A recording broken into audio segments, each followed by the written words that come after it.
Hi friends అందరికీ ఈరోజు ఈ వీడియోలో నా స్టైల్లో నేను చేసిన చేపల పులుసు ఒకసారి ఈ వీడియోలో చూడండి ఫ్రెండ్స్. చాలా అంటే చాలా బాగుంటుంది. ఇది చేపల పులుసు నా స్టైల్లో నేను చేసిన పద్ధతి. ఇంకా చేపలు అయితే ఇలా తీసుకొచ్చి ఉదయాన్నే ఇలా చేపలు క్లీన్ చేసుకోవాలి. ఫస్ట్ చేపలకు క్లీన్ చేసుకోవాలంటే ఫస్ట్ కల్లుప్పు, సాల్ట్, పసుపు వేసుకొని ఏదో ఒకటి కల్లుప్పు కానీ సాల్ట్ కానీ వేసుకొని పసుపు వేసుకొని క్లీన్ చేసుకొని పక్కన పెట్టేసుకోవాలి. ఇక్కడ నేను ముందుగానే క్లీన్ చేసుకొని పక్కన పెట్టేసుకున్నాను చేపలు. ఆ తర్వాత చేపలకు కావాల్సిన మసాలా ఏర్పాటు చేసుకోవాలి. ఇలాగా స్టవ్ వెలిగించుకొని కడాయి పెట్టుకొని ఎండుమిర్చి అనేది వేసుకోవాలి. ఎండుమిరకాయలు ఒక 10 దాకన్నా వేసుకోవాలి. కారం ఎక్కువగా ఉంటే ఒక 5 అన్నా చాలు. కారం తక్కువగా ఉంటే 10 దాకన్నా వేసుకొని, లేదంటే మీరు ఎండుమిరకాయల బదులు కారం పొడి అయినా వేసుకోవచ్చు. ఇంకా ధనియాలు ఇన్ని అవసరం లేదు చేపల్లోకి. నేను ఎందుకంటే ధనియాలు పొడికి పొట్టి పెట్టుకోవడానికని వేయించుకుంటున్నాను. ధనియాలు కావాల్సింది మన చేపల్లోకి అయితే ధనియాలు కనీసం ఒక 5-6 స్పూన్లన్నా కావాలి. ధనియాలు ఒక 5 స్పూన్లు ధనియాలు వేసుకొని వేయించుకోవాలి. ధనియాలు అలాగే మెంతులు చిన్న స్పూన్తో మెంతులు వేసుకొని మరీ ఎక్కువగా వేసుకోవద్దు. మెంతులు చేదొస్తుంది. అందుకనేసి మీరు వీలుని బట్టి ఒక 10 గింజలు కానీ ఒక చిన్న స్పూన్తో వేసుకోండి. మెంతులు కూడా ఈ విధంగా ఎంచుకొని పక్కన పెట్టేసుకోవాలి. ఇప్పుడు ముందుగా మనము పెద్ద నిమ్మకాయ సైజ్ అంత చింతపండు అయితే నానబెట్టుకోవాలి. మరి ఎక్కువగా కాదు, మీరు పులుపు ఎంత తింటారో అంత చూసి నానబెట్టుకోండి. మేము పులుపు ఎక్కువగా తిన్నాం కాబట్టి నేను తక్కువగానే నానబెట్టుకున్నాను చింతపండు. ఇంకా మిక్సీ జార్లో ఇలా ఎండు కొబ్బరి వేసుకొని ఇలా మెత్తగా గ్రైండ్ చేసుకొని పక్కన పెట్టేసుకోవాలి. ఇప్పుడు ఆ ఎండు కొబ్బరిలోనే ఎండుమిర్చి, ధనియాలు ఒక పిరికెడు వేసుకుంటున్నాను. అలాగే ఒక చిన్న సైజు ఆనియన్, వెల్లుల్లిపాయలు వేసుకోవాలి. వెల్లుల్లిపాయలు పొట్టుతో లేకుండా తీసేసుకోవాలి. వెల్లుల్లిపాయలు కూడా కనీసం 10 దాకన్నా వేసుకోవాలి. కొంచెం సాల్ట్ వేసుకొని ఒకసారి గ్రైండ్ చేసుకోండి. ఇప్పుడు ఈ విధంగా కొంచెం గ్రైండ్ చేసుకున్న తర్వాత కొద్దిగా వాటర్ వేసుకొని మళ్ళీ మెత్తగా గ్రైండ్ చేసుకొని మసాలా అనేది చూసారా ఈ విధంగా మెత్తగా గ్రైండ్ చేసుకొని పక్కన పెట్టేసుకోవాలి. ఇప్పుడైతే పోపు పెట్టేసుకుందాము. ఇలాగా స్టవ్ వెలిగించుకొని కడాయి పెట్టుకోవాలి. ఆయిల్ అనేది చేపల్లోకి కొంచెం ఎక్కువగానే పడుతుంది. మీరు తక్కువగా తినేవాళ్ళు ఆయిల్ అయితే కొంచెం 2-3 స్పూన్లు కానీ వేసుకోండి. కొంచెం ఆయిల్ ఎక్కువగా ఉండాలి అనుకునే వాళ్ళు ఒక 4 స్పూన్లు కానీ 5 స్పూన్లు కానీ ఆయిల్ వేసుకోవాలి. ఆయిల్ కొంచెం ఇలా ఈ విధంగా వేడెక్కిన తర్వాత 1 స్పూన్ జీలకర్ర వేసుకొని కొంచెం కరివేపాకు వేసుకోవాలి. ఈ జీలకర్ర కరివేపాకు కాస్త వేగనివ్వండి. వేగిన తర్వాత ఇప్పుడు ఇందులో మనం మసాలా పేస్ట్ వేసుకోవాలి. ఈ మసాలా పేస్ట్ అనేది ఆయిల్లో బాగా వేగనివ్వాలి. ఎంత బాగా ఆయిల్లో వేగనిస్తే అంత చేపల కూరకు రుచిగా ఉంటుంది.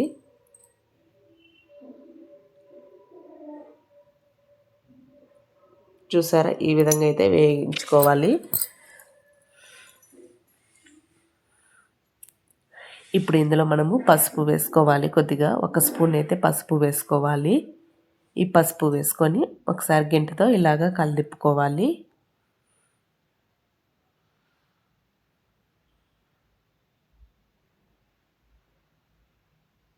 ఇలా బాగా ఆయిల్లో వేగిన తర్వాత ఈ మసాలా కొంచెం ఇప్పుడు మనం కారం పొడి వేసుకోవాలి. ఎందుకంటే నేను తీసుకునే మిరపకాయల కారం లేవు కాబట్టి కొంచెం కారంగా ఉండాలి అనేసి కొంచెం ఇది కారం పొడి అయితే వేసుకుంటున్నాను.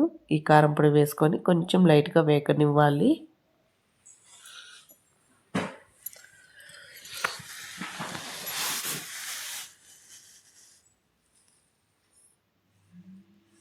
చూసారా ఈ విధంగా వేగిన తర్వాత ఇందులో మనము చింతపండు రసం అయితే వేసుకోవాలి.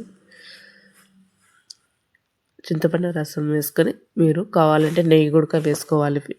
1 స్పూన్ నెయ్యి వేసుకో. నెయ్యి అనేది ఆప్షనల్, వేసుకోవచ్చు వేసుకోకపోవచ్చు, మీ ఇష్టం. అది వేసుకుంటే వేసుకోండి, లేదంటే ఏం కాదు.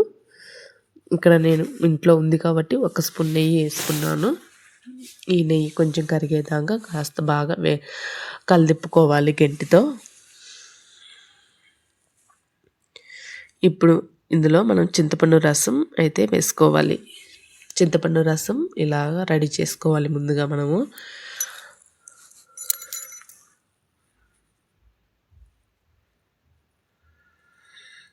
ఫ్లేమ్ని కాస్త మీడియంలో పెట్టేసుకొని ఈ మసాలా అనేది వేయించుకోవాలి. ఇదిగో చూసారా, చింతపండు రసం ఇలా ముందుగా మనం రెడీ చేసుకొని పక్కన పెట్టేసుకోవాలి. చింతపండు రసం నేను కొద్దిగానే వేసుకుంటాను, మరి పుల్లగా ఉంటే మాకు అంత ఇష్టం ఉండదు. చేపలు పుల్లగా ఉంటే కొంచెం కారంగా ఉండాలనేసి కొంచెం అందుకే పులుపు తక్కువగానే వేసుకుంటున్నాను. ఇప్పుడు కొంచెం చింతపండు రసం వేసుకొని ఇప్పుడు ఇందులో కొద్దిగా వాటర్ అనేది వేసుకోవాలి. చేపలు ఉడకాలంటే కొద్దిగా వాటర్ ఎక్కువగానే వేసుకోవాలి కదా, మరి ఎక్కువగా కాకుండా ఒక గ్లాస్ నిండా వేసుకోవాలి, పెద్ద గ్లాస్తో. ఇప్పుడు వాటర్ వేసుకొని గెంటితో ఇలా కలిపుకోవాలి. ఇప్పుడు చేపలు అయితే వేసుకోవాలి మనం కడాయిలో.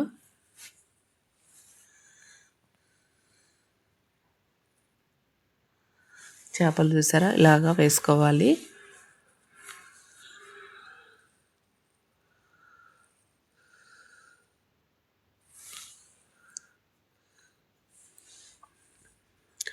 ఒక్కొక్కటి ఇలాగా కడాయిలో వేసుకొని చేపలకు ఇదంతా మనం ఫ్లేమ్ని కాస్త మీడియంలో పెట్టేసుకొని ఉడికించుకోవాలి చేపలు. అప్పుడు ఆ గ్రేవీ అనేది, మసాలా అనేది చేపలకు పడేసి మనం చాలా రుచిగా ఉంటుంది. ఇప్పుడు గెంటితో ఒకసారి ఇలా కలిపుకోవాలి.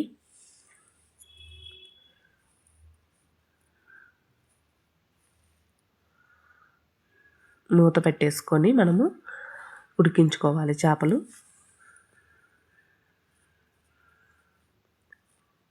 మధ్య మధ్యలో ఇలాగా మూత తీసి చేప ఉడికిందా లేదా చూసుకోవాలి, గ్రేవీ కూడా చిక్కబడిందా లేదా అనేది చూసుకోవాలి.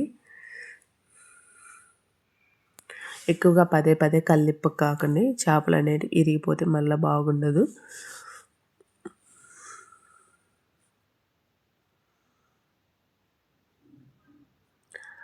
ఇలాగా కొంచెం మనకు గ్రేవీ కూడా బాగా చిక్కబడింది, చేప ఉడికిందా లేదా అనేది కూడా చూసుకోవాలి.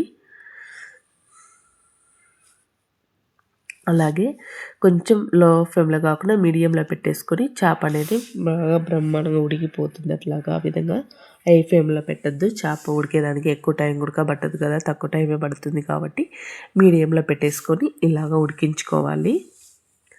ఫైనల్గా అయితే మనకు చేప ఉడికింది, గ్రేవీ కూడా చిక్కబడింది. ఈ మాత్రం ఉంటే చాలు మనకు చేపల పులుసు. లాస్ట్లో కొంచెం కొత్తిమీర అయితే వేసుకోవాలి పైన. ఇదేనండి చేపల పులుసు. చేపల పులుసు అనేది చాలా రకాలుగా చేసుకోవచ్చు. నేను 2 రకాలుగా చేశాను, ఇది ఇంకొక రకంగా చేశాను, చాలా బాగుంది. మీరు గినక నచ్చినట్టుంటే నా ఛానల్లో వెళ్ళి చూడండి ఫ్రెండ్స్, చాలా అంటే చాలా బాగుంటుంది. అదేవిధంగా మీరు కూడా ట్రై చేయండి. ఓకేనా ఫ్రెండ్స్, వీడియో నచ్చితే ప్లీజ్ లైక్ చేయండి, షేర్ చేయండి.